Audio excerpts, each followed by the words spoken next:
পাহাড়ে ধসে ধ্বংসস্তূপ, কাদার নিচে গাড়ি, বৃষ্টি বিপর্যয়ের জেরে রুটি রুজি হারিয়ে পাহাড় এখন কাঁদছে। প্রাণ বেঁচেছে, কিন্তু ভবিষ্যৎ কি? দুর্গম সেই গ্রামে পৌঁছেছিল জি 24 ঘন্টা।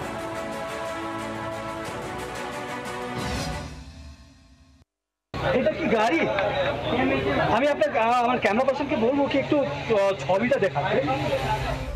শৈলরানী দার্জিলিং আর এই ছবি পুবং চা বাগানের।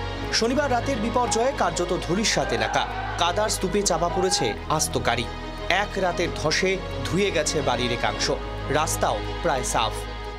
गाड़ी पापा हुआ है ना, हमें रोजी रोटी तो नहीं है, हमको एक ही है गाड़ी है ना, इसलिए बोले गवर्नमेंट को हम चाहती हूँ हमको हेल्प कीजिए। অনেকেরই ক্ষোভ, মোবাইল নেটওয়ার্ক সংস্থাগুলি ভূগর্ভস্থ কেবল পেতেছে, রাস্তা ঠিকমতো মেরামত করা হয় না। গ্রামবাসীরা দুষছেন পূর্ত দফতরকে।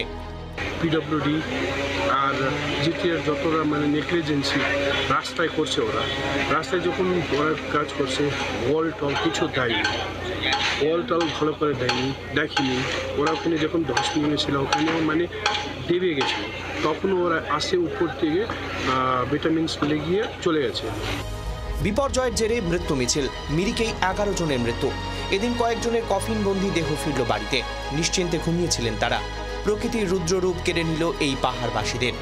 কায়েশ আনসারির রিপোর্ট, জি 24 ঘন্টা।